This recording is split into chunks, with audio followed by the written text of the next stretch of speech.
یا رب لک الحمد کما ینبغی لجلال وجہک وعظیم سلطانک.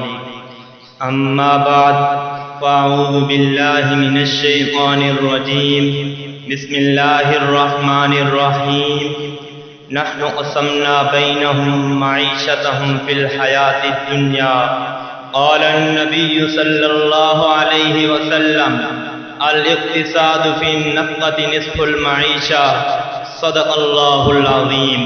قابل صد تکریم و تعظیم علماء امت، سلاطین ملت اور قافلہ اولو العزم کے ہم سفر ساتھیوں، میں آج کی اس حامل رفعت و وقار اور لے کے دید و گفتار بسم در ربا میں جن جواہرات تکلم سے اپنے دامن گفتگو کو مزین کر کے لایا ہوں، وہ اسلام کا معاشی عنوان سے مرقع و مرصع ہے. ارباب علم و دانش، اسلام کا نظریہ معیشت فطرت ہم کنار ہے اور تمام معاشی مشکلات کا واحد حل ہے، اس لیے کہ نہ تو تجربات کا مرہون منت ہے اور نہ کسی اقتصادی ذہن کی کوشش کا نتیجہ ہے، بلکہ معاشی نظام پروردگار عالم نے تجویز فرمایا اور پیغمبر اسلام نے پیش کیا. اس لیے یہ نظام ہی وہ واحد نظام معیشت ہے جو تمام عالم پر چھا جائے تو دنیا بھر میں معاشی طور پر سکون ہی سکون ہو. آج ہم اور آپ جس دور سے گزر رہے ہیں، اس دور میں اسلام کے معاشی نظام کے علاوہ دو معاشی نظام اور بھی ہیں جو تقریباً نصف صدی سے فکری اور عملی طور پر متصادم رہے. مغرب کا سرمایہ دارانہ نظام یہ ہے کہ انہوں نے ہر فرد کو مکمل آزادی دی، جس طرح چاہے نفع کمائے، جس کے دولت میں ان کی دولت کی انتقام کا پورا خطیہ ناس ہو گیا. آج ان کو سربراہ کو یہ کہنا پڑا کاش یہ نظام اشتراکیت کا تجربہ روس کی بجائے افریقہ کے کسی چھوٹے ملک میں کر لیا گیا ہوتا تاکہ کم از کم ہم اس کی تباہ کاریوں سے بچ جاتے. بلکہ اس نے تو سود، بیمارداری، سچا اجارہ داری، افسر شاہی، نوکر شاہی جیسی خطرناک بیماریوں کو جنم دے دیا.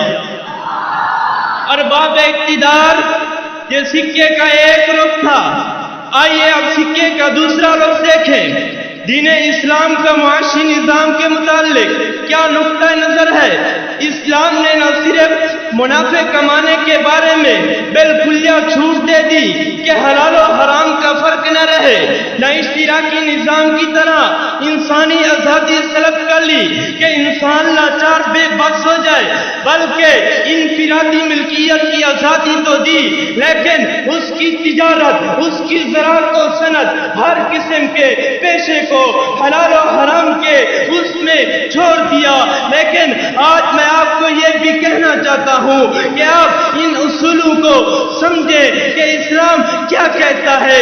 اسلام ان اصولوں کی تفصیل میں یہ تمہیں دکھانا چاہتا ہے، تمہیں بتانا چاہتا ہے. آج یہ دوسرا مشرقی مغربی طریقے کو چھوڑ کر تم سیدھی راہ میں آ جاؤ.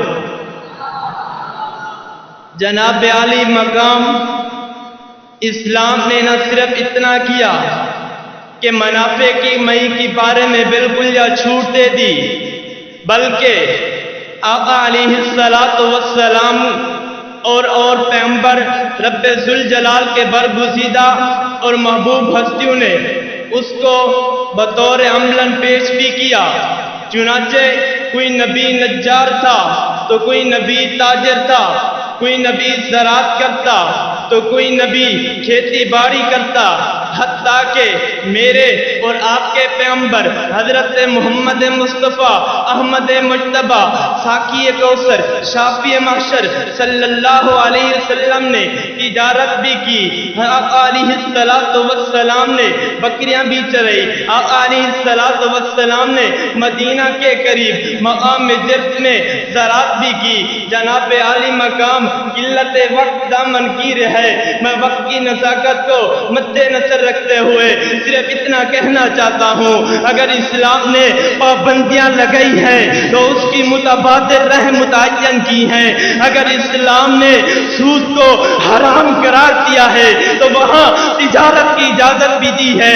اگر اسلام نے قمار سٹہ کو ممنوع قرار دیا تو وہاں مصاحبت کی اجازت بھی دی ہے. اگر اسلام نے احتکار و اقتناص کو مکروہ کیا تو خاص صورتوں میں اس کی اجازت بھی دی ہے. اسی طرح مزارات مساوات کو مشروط کر کے جائز قرار دے دیا. تو پھر میں آپ کو کہنا چاہتا ہوں اگر ہم انہی اسلامی تعلیمات کو پس پشت ڈال دیں تو شاعر کے حسرت بھرے اشعار ہمارے کانوں میں سدا گونجتے رہیں گے. اٹھو کہ اب فصل جہاں کا اور ہی انداز ہے. اٹھو کہ اب فصل جہاں کا اور ہی انداز ہے. مشرق و مغرب میں تمہارے دور کا آغاز ہے. وسلام.